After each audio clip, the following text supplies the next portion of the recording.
Assalamualaikum warahmatullahi wabarakatuh. Selamat siang semuanya. Kita jumpa lagi pada mata kuliah Ketahanan Pangan dan Pertanian Berkelanjutan.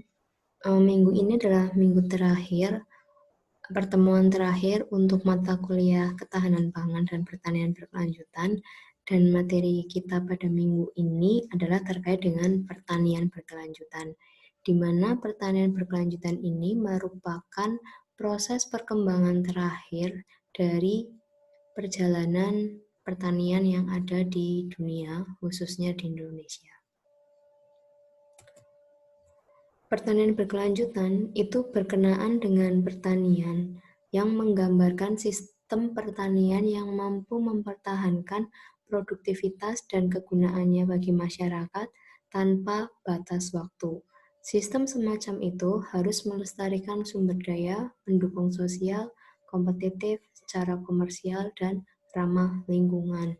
Jadi di sini ketika kita melihat pada agenda the 2013 Agenda for Sustainable Development Goals, di sini kita mengetahui bahwa ada 3 aspek utama yang harus diperhatikan untuk mencapai tahap keberlanjutan, yaitu tahap atau dimensi lingkungan, dimensi ekonomi, dan dimensi sosial, di mana masing-masing dimensi ini akan saling berkaitan, tidak berdiri sendiri-sendiri.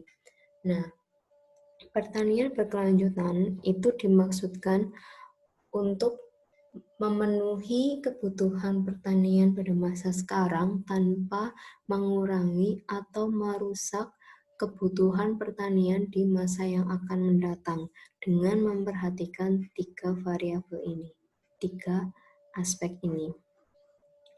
Nah, untuk mencapai pertanian berkelanjutan sendiri di sini gampangannya di sini kalian mengenal adanya sistem pertanian organik dan sistem pertanian komersil.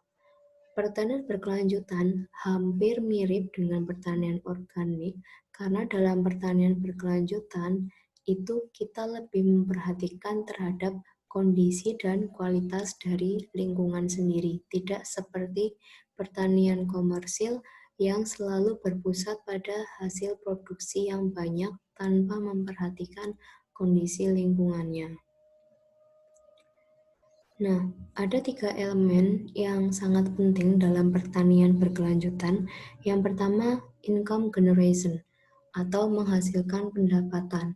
Meskipun sifatnya adalah pertanian, namun ketika kita membahas tentang pertanian berkelanjutan, maka harus mampu meningkatkan pendapatan dari para petani. Pertanian berkelanjutan ini tidak akan tercapai ketika pendapatan petani itu masih rendah, sehingga yang perlu diperhatikan dalam pertanian berkelanjutan adalah bagaimana cara untuk meningkatkan pendapatan para petani tanpa merusak kondisi atau kualitas lahan pertanian yang ada sekarang. Karena seringkali ketika kita membahas terkait dengan perekonomian, maka akan berkaitan dengan kualitas lingkungan yang semakin buruk.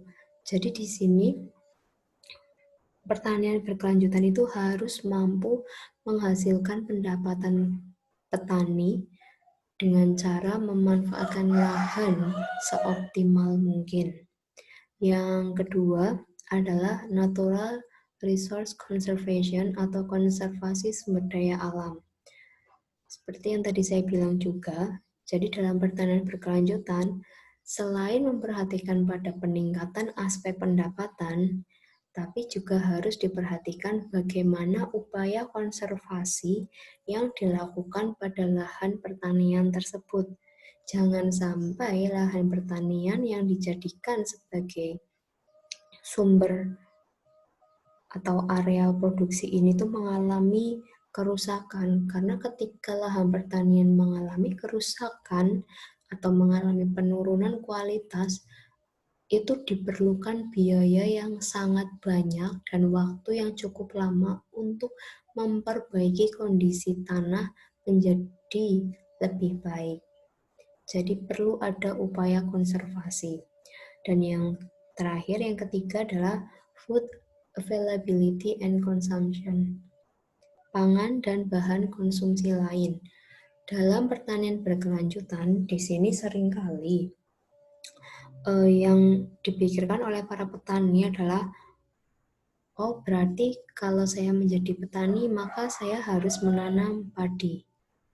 Dalam pertanian berkelanjutan, persepsi-persepsi seperti ini harus diubah. Karena dalam pertanian berkelanjutan itu, petani tidak hanya harus menanam padi saja, tapi diusahakan petani justru mampu memvariasikan bahan pangan lain dalam lahan pertaniannya.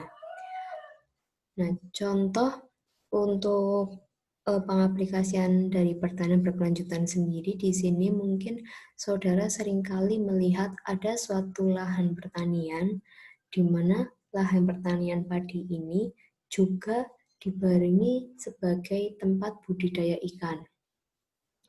Sebenarnya itu sangat menguntungkan bagi para petani karena selain meningkatkan hasil pendapatan, karena dalam satu lahan itu petani bisa memproduksi padi dan juga budidaya ikan sehingga pendapatan meningkat. Namun petani juga mampu melakukan konservasi sumber daya alam karena dengan adanya ikan di lahan pertanian secara otomatis nantinya lahan pertanian itu akan mendapatkan suplai pupuk organik secara langsung. Dan juga di sini terdapat food availability, jadi ketersediaan makan baik itu padi maupun ikan itu akan lebih terjamin. Nah, proses seperti ini yang seringkali masih dilupakan oleh para petani karena para petani itu masih berfokus pada penanaman satu jenis tanaman saja. Padahal kita tahu sendiri bahwa lokasi Indonesia itu mengalami dua musim, yaitu musim penghujan dan musim panas atau kemarau, di mana ketika musim hujan ataupun musim panas ini, musim kemarau ini, maka jenis tanamannya akan berbeda. Dulu mungkin mudah memprediksi, oh kalau bulan yang belakangnya ada Desember, November, itu mungkin sedang kemarau. Kalau Januari mungkin sedang musim penghujan atau sebaliknya. Dulu mudah memprediksi, tapi sekarang ketika kondisi lingkungan semakin sulit untuk diprediksi, maka semakin banyak variasi tanaman pangan yang ada di lahan pertanian tersebut akan meminimalisir kerugian bagi para petani juga. Nah, di sini pertanian berkelanjutan akan mengintegrasikan terhadap 3 tujuan utama, yaitu yang pertama, komunitas pertanian yang makmur. Karena di sini ketika kita berfokus pada pertanian konvensional atau pertanian yang sifatnya itu hanya untuk memenuhi kebutuhan dirinya sendiri, maka banyak petani yang memiliki taraf hidup itu di bawah rata-rata. Makanya banyak juga generasi muda yang enggan untuk menjadi seorang petani karena mereka merasa bahwa menjadi petani itu adalah hal yang bisa dikatakan itu kurang baik, mereka akan merasa kurang makmur dan sebagainya. Nah, melalui pertanian berkelanjutan, komunitas dari para petani-petani ini itu akan lebih makmur. Karena seringkali pertanian berkelanjutan di sini itu berkaitan erat dengan yang namanya pertanian organik. Dan kita juga tahu sendiri, harga untuk bahan pangan organik itu akan dihargai lebih mahal dibandingkan dengan bahan pangan yang non-organik. Yang kedua di sini tujuan tentang pengelolaan lingkungan. Seperti yang tadi saya sudah bilang bahwa pertanian berkelanjutan itu akan mengintegrasikan pertanian organik dalam pengelolaannya, maka secara otomatis pertanian berkelanjutan tidak akan menggunakan bahan-bahan kimia seperti pestisida maupun yang lainnya. Justru para petani akan memanfaatkan pupuk-pupuk kompos, pupuk-pupuk organik, atau pupuk-pupuk lain yang memang sifatnya itu lebih ramah terhadap lingkungan dibandingkan dengan pupuk kimia. Sehingga kualitas dan kondisi tanah itu akan tetap baik, tidak mengalami penurunan, dan dapat terwujud pengelolaan lingkungan yang adil, yang baik, yang bagus. Dan yang terakhir adalah tujuan terkait profitabilitas pertanian. Nah, di sini kalau saudara memperhatikan, seringkali petani-petani itu di Indonesia hanya mengaplikasikan sistem pertanian yaitu bersifat hanya untuk memenuhi dirinya sendiri, sehingga tidak mampu untuk memenuhi kebutuhan-kebutuhan orang lain. Nah, aspek ini mulai dihilangkan dalam perkembangan pertanian berkelanjutan, karena dalam pertanian berkelanjutan, yang paling diperhatikan dalam pertanian berkelanjutan salah satunya adalah terkait dengan profit atau keuntungan pertanian. Dalam pertanian berkelanjutan, ketika petani itu tidak mampu makmur atau sejahtera, maka ditakutkan ke depan akan semakin berkurang jumlah petani yang pada akhirnya akan mempengaruhi jumlah produksi bahan pangan. Sehingga dalam perkembangan sistem pertanian berkelanjutan, profit ini menjadi salah satu hal yang diutamakan juga. Nah, profit ini bisa didapatkan tidak hanya karena satu produksi tanaman pangan saja, justru profitabilitas ini akan petani dapatkan ketika mereka memvariasikan jenis tanaman di lahan pertaniannya tersebut. Nah, prasyarat bagi pertanian berkelanjutan sendiri yang pertama, kualitas tanah tidak boleh rusak, topsoil atau tanah di bagian atas itu tidak boleh menipis. Kenapa? Karena ketika kualitas tanah itu sudah mengalami kerusakan, topsoilnya itu sudah sangat tipis, bahkan sudah menghilang, maka produktivitas di lahan pertanian tersebut itu akan sulit untuk berlanjut. Karena untuk merubah kualitas tanah menjadi lebih baik itu diperlukan waktu dan biaya yang sangat banyak, sehingga akan sulit untuk mencapai tahap keberlanjutan. Yang kedua, sumber daya air tersedia harus mampu memenuhi kebutuhan tanaman, tidak berlebihan dan tidak kekurangan. Nah, ini yang perlu diperhatikan karena kita tahu sendiri sekarang ini itu ketika masuk musim penghujan, air benar-benar melimpah di mana-mana, bahkan mengakibatkan banyak kejadian banjir. Namun pada saat musim kemarau, air benar-benar habis, bahkan banyak wilayah yang mengalami kejadian bencana kekeringan. Nah, bagaimana caranya agar sumber daya air yang akan digunakan untuk lahan pertanian ini itu selalu memiliki supply atau kuantitas yang stabil. Yang ketiga, integritas biologis dan ekologis harus dilestarikan melalui berbagai upaya pengelolaan sumber daya genetik, siklus hara, hama tanaman, dan lain-lain. Integritas biologis dan ekologis ini nantinya juga akan berpengaruh terhadap semakin meningkatnya profitabilitas pertanian. Nah, contohnya seperti apa? Di awal tadi saya sempat memberikan contoh adanya suatu lahan pertanian padi di mana dalam lahan tersebut juga dijadikan sebagai lahan budidaya ikan. Nah, di sini maka akan terjadi integritas antara aspek-aspek biologis dan juga ekologis, di mana dengan adanya ikan itu akan memicu atau meningkatkan jumlah pupuk organik pada lahan pertanian tersebut.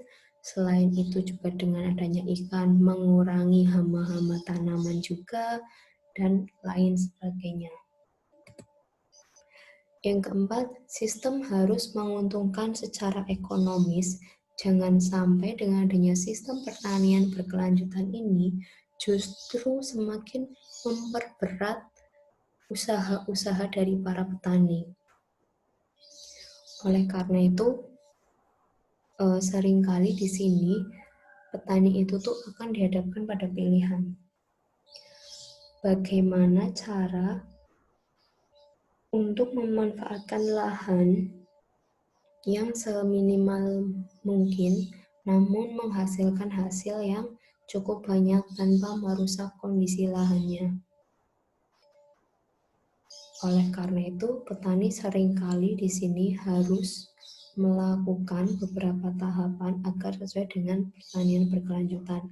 Karena dengan adanya pertanian berkelanjutan, mereka mampu memanfaatkan lahan seminimal mungkin, namun hasilnya juga mampu untuk meningkatkan kesejahteraan para petani. Yang kelima, ekspektasi sosial dan norma budaya harus dipenuhi seperti kebutuhan sandang dan pangan masyarakat. Nah, ini akan terkait dengan persepsi dari setiap masyarakat.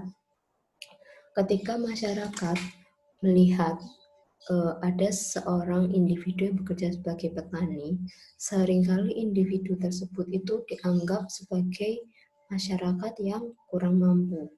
Oleh karena itu, di sini petani itu juga harus mampu memenuhi ekspektasi sosial dan norma budaya yang ada. Bagaimana cara petani itu harus mampu memenuhi kebutuhan sandang dan pangannya, agar nantinya ketika mereka sudah mampu memenuhi kebutuhan sandang dan pangannya, itu akan berdampak pada pemenuhan sandang dan pangan pada masyarakat di sekitarnya. Karena akan lebih banyak nih orang yang ikut terjun atau tertarik melakukan pertanian berkelanjutan ketika mereka melihat seorang petani yang telah sukses melaksanakan sistem atau pola pertanian berkelanjutan ini. Pertanian berkelanjutan akan mengacu pada kemampuan pertanian untuk menghasilkan makanan tanpa batas waktu, tanpa menyebabkan kerusakan parah atau tidak dapat diperbaiki terhadap kesehatan ekosistem. Meskipun di sini pertanian berkelanjutan itu berfokus pada menghasilkan makanan tanpa batas waktu, tapi perlu saudara pahami bahwa pertanian berkelanjutan juga memfokuskan diri pada upaya peminimalisan kerusakan dari ekosistem yang ada di sekitar lahan pertanian tersebut. Nah, terdapat dua permasalahan utama dalam pertanian berkelanjutan. Yang pertama, biofisik, terkait dengan efek jangka panjang dari berbagai praktek sifat-sifat tanah dan proses yang penting untuk produktivitas tanaman. Jadi bagaimana nantinya kondisi tanah, karena sekarang ini sistem pertanian di Indonesia khususnya itu banyak sekali penggunaan pupuk kimia. Secara otomatis akan berdampak pada kualitas tanahnya. Nah, efek jangka panjang dari praktek-praktek yang dilakukan di masa lampau ini itu akan berpengaruh terhadap produktivitas tanaman. Sehingga ini menjadi salah satu masalah dalam pertanian berkelanjutan karena kita akan sulit nih memprediksi kira-kira lahan atau areal pertanian A itu produktivitas tanamannya ke depan itu bagus atau tidak. Itu sulit untuk diprediksi karena praktek-praktek tadi. Yang kedua, sosial ekonomi. Kemampuan jangka panjang petani untuk mendapatkan input dan mengelola sumber daya seperti tenaga kerja. Karena sekarang ini input, khususnya input modal, itu sangat sulit didapatkan oleh para petani. Bahkan seringkali para petani justru meminjam uang kepada lembaga-lembaga non-pemerintah, karena dari pemerintah sendiri itu masih kurang dalam memberikan bantuannya. Selain itu juga semakin rendahnya minat masyarakat untuk menjadi petani, sehingga pertanian berkelanjutan akan sulit untuk dilakukan. Pertanian berkelanjutan akan berjalan ketika terdapat sumber daya manusianya. Tanpa adanya sumber daya manusia, maka pertanian berkelanjutan tidak akan mampu dilaksanakan di semua tempat di dunia. Nah, di sini ada ciri-ciri penting dalam pertanian berkelanjutan. Yang pertama, sistem rotasi. Sistem rotasi ini maksudnya adalah bagaimana cara seorang petani itu mengelola lahan pertaniannya dengan menggunakan sistem rotasi. Misal pada saat bulan Januari, mereka akan melakukan penanaman tanaman A. Pada saat bulan Februari, tanaman B. Nah, sistem rotasi atau pergantian ini tuh harus jelas agar nantinya persiapan untuk melakukan atau melaksanaan produksi ini akan lebih optimal. Yang kedua, pengelolaan nutrisi. Nutrisi dalam pertanian berkelanjutan sendiri didapatkan melalui pupuk rabuk kandang atau kompos dan rabuk hijau, bukan dari bahan-bahan kimia. Yang ketiga, produksi ternak. Nah, di sini yang menjadi salah satu pembeda dari pertanian berkelanjutan dan pertanian konvensional sendiri adalah adanya produksi ternak, di mana dalam pertanian berkelanjutan petani diharuskan untuk tetap melakukan budidaya ternak di lahan pertaniannya tersebut. Yang keempat, kontrol hama.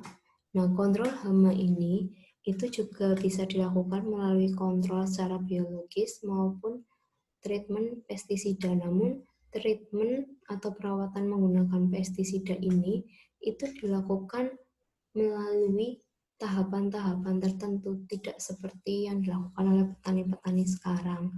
Dan yang terakhir, kontrol terhadap gula atau kadar manis yang ada di dalam tanah.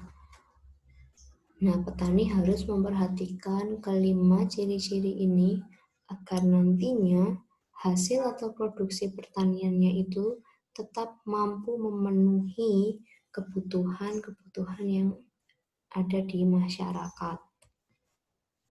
Aplikasi pendekatan kegiatan yang menunjang pertanian berkelanjutan, pertama harus melakukan pengendalian hama terpadu dengan cara mengkombinasikan metode biologi, budaya, fisika, dan kimia.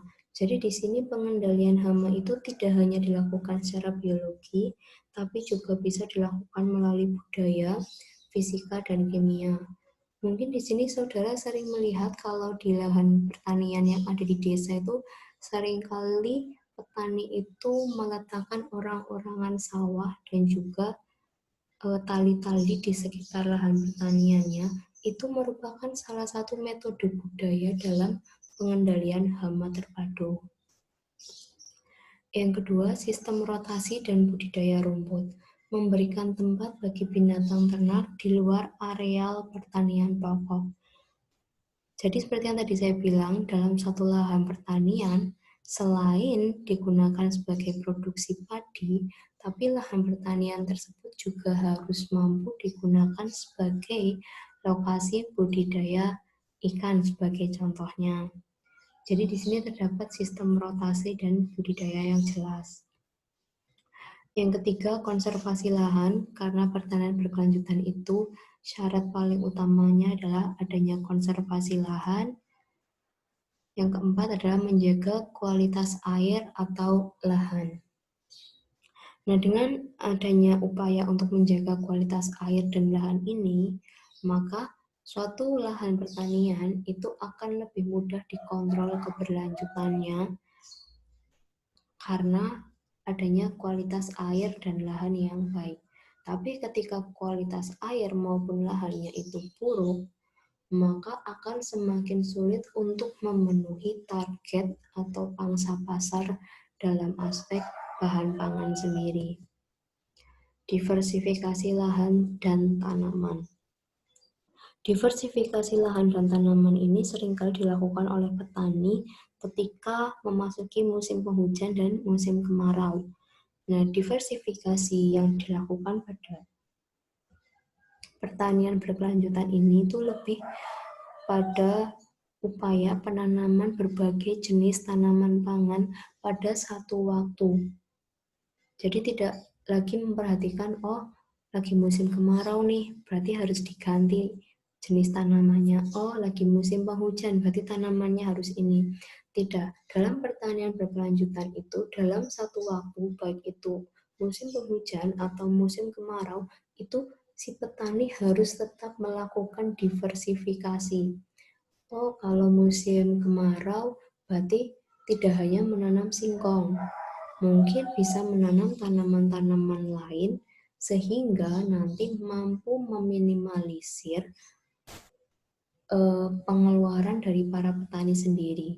Karena kita tidak pernah tahu harga tanaman sendiri, harga produksi tanaman sendiri. Suatu waktu harganya bisa mahal, suatu waktu harganya bisa sangat murah.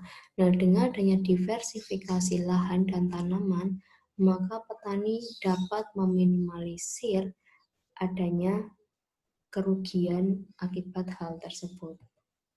Yang keenam, pengelolaan nutrisi tanaman yang bertujuan untuk meningkatkan kondisi dan melindungi lingkungan tanah. Pengelolaan nutrisi tanaman sendiri bisa dilakukan melalui upaya konservasi lahan maupun upaya-upaya organik lainnya. Jadi tidak harus selalu menggunakan bahan-bahan kimia. Yang terakhir, agroforestry. Jadi di sini agroforestry itu maksudnya adalah si petani menanam tanaman semusim atau tanaman tahunan yang ditanam bersama atau dalam rotasi yang membentuk suatu tajuk yang berlapis. Jadi hampir sama penjelasannya seperti diversifikasi lahan. Jadi petani menanam tanaman yang sama pada saat atau suatu waktu tertentu, di mana nantinya petani itu mampu untuk meminimalisir kerugian-kerugian yang dihasilkan dari proses pertanian sendiri. Nah, ini merupakan peluang besar untuk melakukan pertanian berkelanjutan.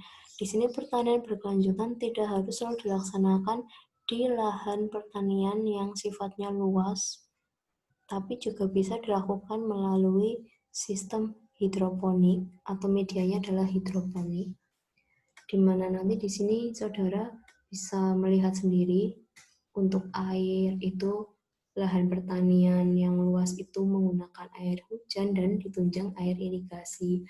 Kalau hidroponik, sistem distribusi air terpusat, bendungan, waduk, jaringan. Jadi di sini ada peluang besar untuk melakukan pertanian berkelanjutan. Nah, penggunaan media hidroponik eksternal yang ada di sini itu seringkali dilakukan saat ini oleh para petani-petani, di mana hasilnya itu sebenarnya masih kurang optimal karena ternyata masih banyak mempengaruhi kondisi atau kualitas dari lingkungan sendiri. Sehingga seringkali ini yang diperhatikan. Internal soil.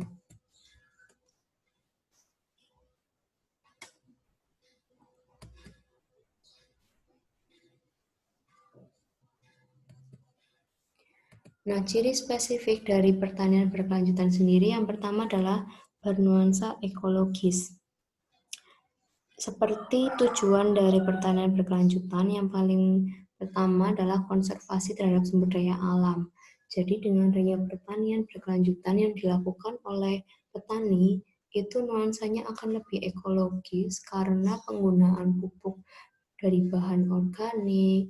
Selain itu juga airnya tidak dicampur dengan berbagai bahan kimia dan lain-lain, sehingga benar-benar seperti kembali kepada alam atau bernuansa ekologi.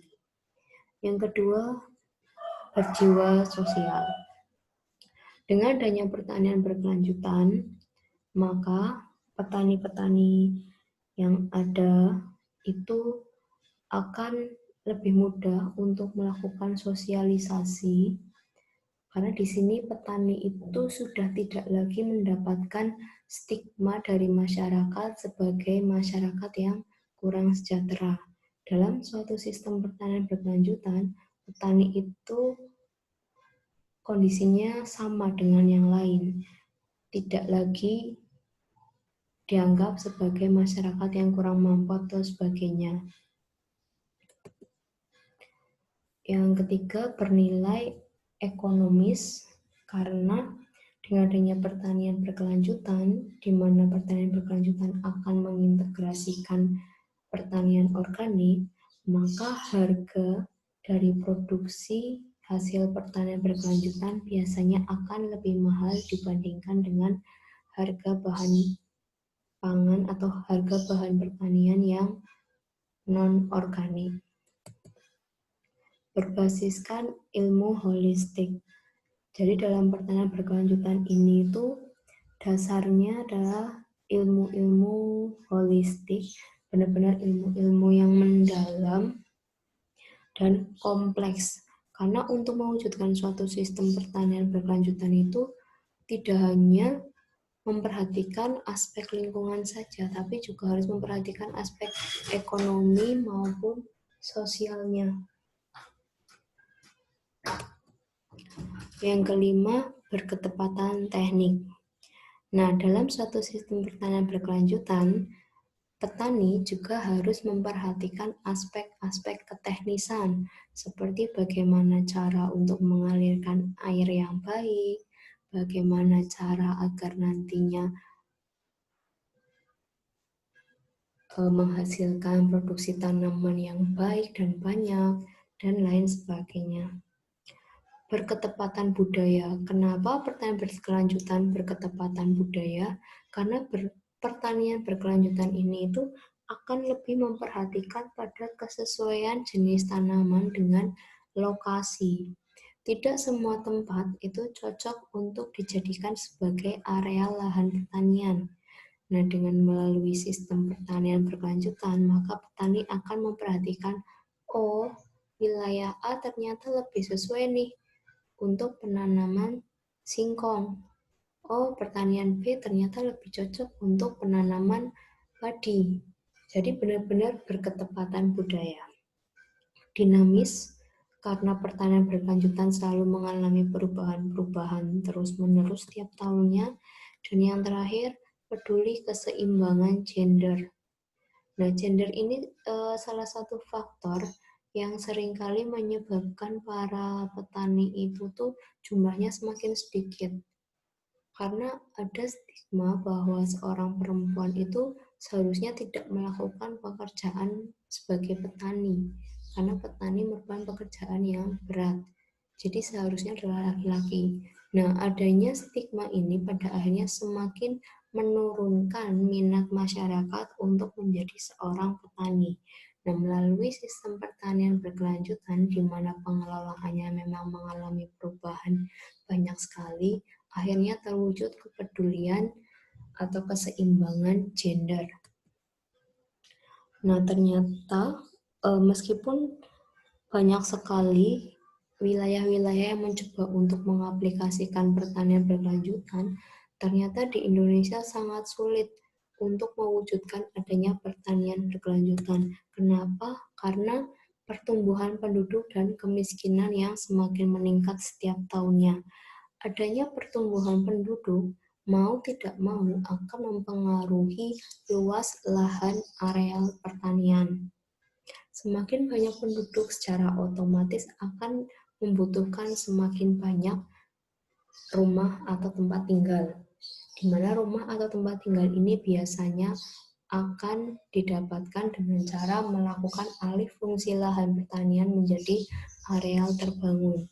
Selain itu, kemiskinan struktural yang semakin tinggi, di mana kemiskinan yang semakin tinggi ini pasti akan mempengaruhi ketersediaan modal dari para petani. Yang kedua, kebijakan pemerintah yang disusun bukan dari kebutuhan real dan permasalahan yang ada di lapangan. Di sini memang kebijakan-kebijakan terkait dengan pertanian itu sangat banyak. Namun seringkali terdapat beberapa kebijakan yang masih tidak sesuai dengan kondisi aktual yang ada di lapangan, sehingga menyebabkan pertanian itu sulit untuk berkelanjutan ke depannya.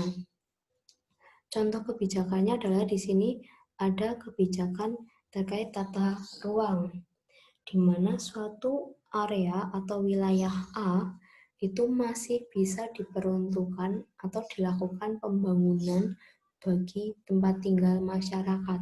Padahal wilayah A itu merupakan penghasil bahan pangan paling utama. Nah, adanya kebijakan yang tumpang tindih seperti ini akan mempengaruhi pola pertanian ke depannya. Yang ketiga, kegagalan pasar. Kegagalan pasar biasanya akan menyebabkan harga bahan pangan itu menurun, sehingga persepsi atau stigma dari masyarakat itu akan sulit untuk diubah dan semakin banyak masyarakat yang enggan untuk menjadi seorang petani.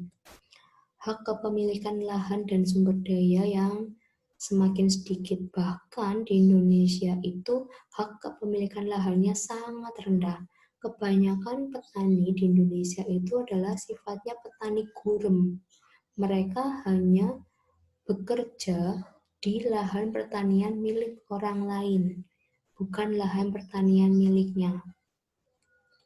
Nah, ketika itu bukan lahan pertanian miliknya, secara otomatis petani pasti akan sulit untuk melakukan perubahan-perubahan dalam pengelolaannya. Marginalisasi praktek dan pengetahuan lokal. Nah, dalam pertanian berkelanjutan, meskipun tadi sempat dibahas bahwa pertanian berkelanjutan itu akan berketepatan budaya karena dilakukan di lokasi yang memang benar-benar sesuai dengan jenis tanaman.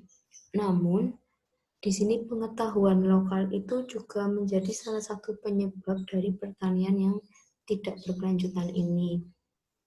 Karena ada beberapa aspek dalam pengetahuan lokal itu perlu dianalisis lebih mendalam agar nantinya tidak mempengaruhi produktivitas dari lahan pertanian sendiri.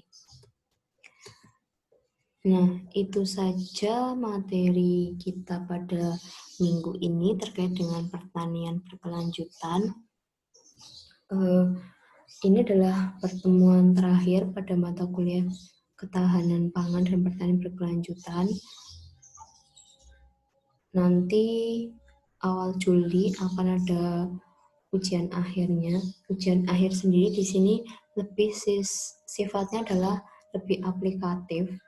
Jadi saya harap di sini kalian memahami materi-materi dari setelah UAS sampai materi pertanian berkelanjutan ini. Karena sifatnya aplikatif, saya harap juga nantinya dalam penyusunan jawaban ujian akhir, saya paling tidak suka ada yang namanya plagiarisme. Karena akan selalu saya cek plagiarismenya. Ketika melebihi 30%, maka tidak akan saya nilai. Jadi saya harap tetap menggunakan referensi, tapi jangan lakukan copy paste seenaknya. Itu saja materi kita pada minggu ini. Seperti biasa, untuk presensi silahkan kalian lakukan foto selfie saat sedang mendengarkan mata kuliah saya ini. Dan di sini juga saya melakukan penilaian presensi ya, jadi jangan salah. Kalian harus tetap melakukan presensi setiap minggunya dengan batasan waktu yang saya berikan. Oke, itu saja materi kita pada minggu ini. Apabila saya salah kata, saya mohon maaf yang sebesar-besarnya. Wabillahi taufiq wal hidayah. Wassalamualaikum warahmatullahi wabarakatuh.